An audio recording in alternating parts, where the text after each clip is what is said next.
देख रहे हैं सक्षम भारत टीवी। बहुजन कर्मचारी संघटनेचा बहुजन कर्मचारी संघटनेचा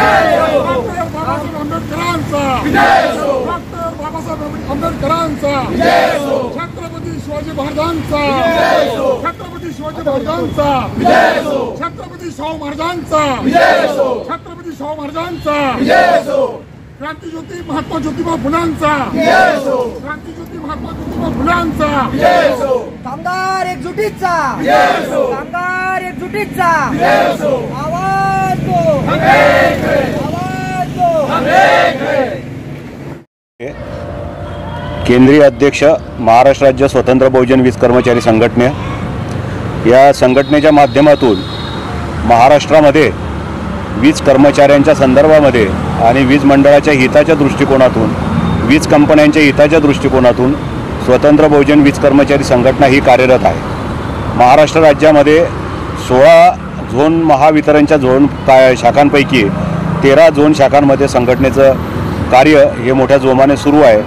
सध्याची जी स्थिती आहे ही स्थिती अत्यंत दयनीय आणि विचित्र अशी आहे। 1964 वीज मंडळाची स्थापना झाली। त्यानंतर सर्व खेड्यापाड्यामध्ये 100% विद्युतीकरण करण्यामध्ये वीज मंडळ यशस्वी झालं। मात्र भांडवलदारांनी या वीज मंडळावर ते मोठ्या प्रमाणात घाला घालून एनरॉनच्या स्वरूपात पहिलं खाजगीकरण या वीज कंपन्यांमध्ये वीज मंडळामध्ये आणलं।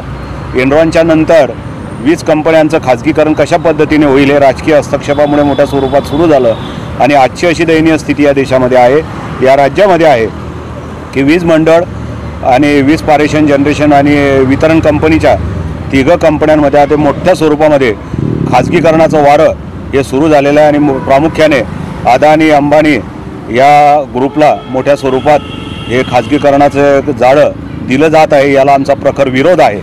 आपल्या नागपूरवासियांना माहिती आहे की नागपूरचं जेव्हा फ्रँचायझी करण्यात आली त्यावेळेला नागपूरच्या फ्रँचायझीमध्ये 122 कोटी रुपये थकबाकीची होती। मात्र फ्रँचायझी परत घेतेवेळी तीच थकबाकी 318 कोटीमध्ये गेली। जळगावची थकबाकी फ्रँचायझीच्या आधी 160 कोटी रुपये आपल्या फक्त 60 कोटीची होती आणि तीच थकबाकीचं टार्गेट खाजगी कंपनीला ज्यावेळेला टोरंटो कंपनीला काम दिलं गेलं, क्रॉम्प्टनला दिलं गेलं त्यावेळेला 50 कोटीची ती थकबाकी 3 वर्षामध्ये 128 कोटीवर गेली।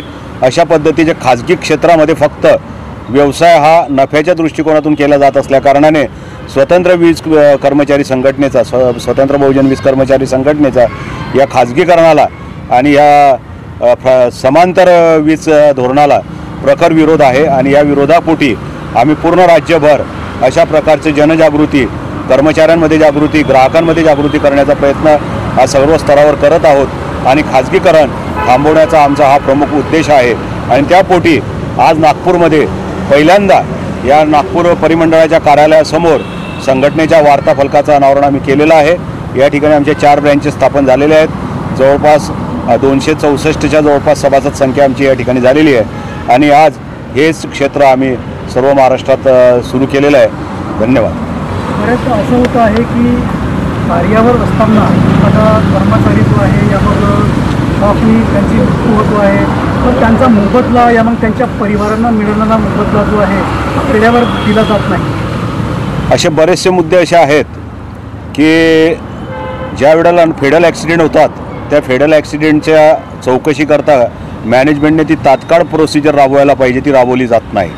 या बाबतीमध्ये संघटनेने महाराष्ट्रामध्ये आतापर्यंत 22 केसेस अशा लढवल्यात आणि त्या कर्मचाऱ्यांना तात्काळ त्यांचे बेनिफिट देण्याचा प्रयत्न करून त्यात आम्ही यशस्वी झालेलो आहोत आणि भविष्यातही त्या बाबतीमध्ये आम्ही त्या प्रयत्नात आहोत। असे जर काही प्रकरणं असतील तर अवश्य आमच्या संघटनेच्या पदाधिकाऱ्यांकडे दिले तर आम्ही ते प्रकरण निकाली काढूया। चौकशी दरम्यान असं पण उघडीस आलेलं आहे की कर्मचारी सुट्टीवर असताना सुद्धा काही थोड्याशा पैशापोटी कामावरती जातो आहे आणि अनावधानाने दुर्घटना होतो आहे। यामध्ये आपला प्रश्न बरोबर आहे। यामध्ये आपल्याला सांगू इच्छितो की महाराष्ट्र राज्य वीज मंडळाची जेव्हा स्थापना झाली तेव्हापासून त्या आजपर्यंतच्या कालखंडामध्ये ही तात्कालीन सेवा नसून ही जीवनावश्यक बाब असल्याकारणाने कर्मचाऱ्यांनी पहिले ग्राहक सेवा केली पाहिजे हा उद्देश कंपनीच्या प्रत्येक कर्मचाऱ्यामध्ये आहे।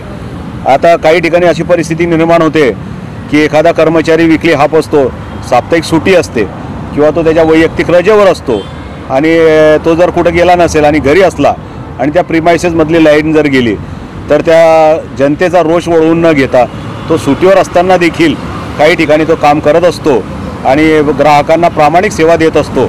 ती प्रामाणिक सेवा देत असताना काही तांत्रिक बाबी अशा अडचणीच्या येतात की आमच्या आजच्या इतिहासामध्ये बऱ्याच ठिकाणी जर पाहिलं तर जेवढ्या ह्या ज्या लाईन्स टाकलेल्या आहेत या लाईन्स कालबाह्य झालेल्या आहेत. या कालबाह्य झालेल्या असल्याकारणाने बऱ्याच ठिकाणी आर्थिंग लूज असते, बऱ्याच ठिकाणी क्रॉस कनेक्शन असतात, त्यामुळे शॉर्ट सर्किटचं प्रमाण वाढतं आणि अपघाताचे प्रमाण वाढतात. आणि या परिस्थितीला कर्मचारी दोषी नसून याला संपूर्णपणे हे प्रशासन, मॅनेजमेंट आणि आमचे जे काही स्ट्रक्चर आहेत हे त्याला जबाबदार आहेत. तरी देखील आम्ही ग्राहकांना कुठं त्रास होऊ नये, अखंडित वीज पुरवठा मिळावा म्हणून आमचे कर्मचारी, अधिकारी, अभियंते अहोरात्र प्रयत्न करत असतात आणि ते करत राहणार. सुट्टीवर जरी असले तरी त्यांना काम करणं हे त्यांचं कर्तव्य आहे हे समजून ते काम करत असतात. आता काही लोकांचा समज असतो की काही पैशापोटी काम करतात, ही चुकीची धारणा आहे. काही लोक असू शकतात. एवढ्या मोठ्या महासागरामध्ये आज जवळपास 1,27,000 कर्मचारी ही सँक्शन स्ट्रेंथ या तिघं कंपन्यांमध्ये आहे. आज या ठिकाणी सर्वच प्रामाणिक असतील असंही नाही. आम्हाला केव्हा काय असं वाटते की 6 आकडी पगार घेणारा माणूस 200-300 रुपयामध्ये तो ट्रॅपमध्ये सापडला जातो आणि करप्शनमध्ये पकडला जातो. ही शोकांतिक आहे. खरं तर ही परिस्थिती राहिली नाही पाहिजे.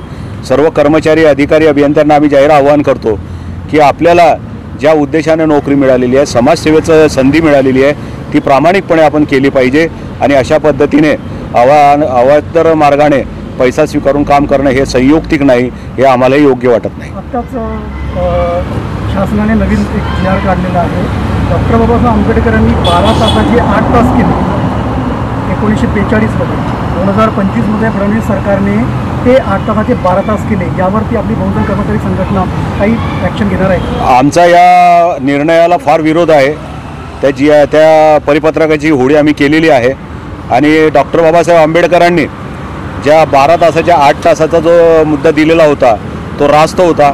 आजही तो 8च तास असावा, परंतु सत्ताधारी जे आहे हे धनदांडग्यांचं सरकार आहे, भांडवलांचं सरकार आहे, जातींदांचे काही लोक त्या ठिकाणी बसलेले आहेत. त्यामुळे बहुजनांवर आणि नागरिकांवर त्याचा अन्याय होईल या उद्देशाने हा काढलेला जी.आर. आहे, हा घेतलेला जी.आर. आहे. निर्णय हा अत्यंत चुकीचा आणि घातक आहे. त्याला कामगार चळवळीतून मोठ्या प्रमाणामध्ये विरोध होत आहे आणि त्याला आम्ही हाणून पाडल्याशिवाय राहणार नाही. आम्ही राज्यस्तरीय मोठ्या स्वरूपात याचं आंदोलन उभारणार आहोत.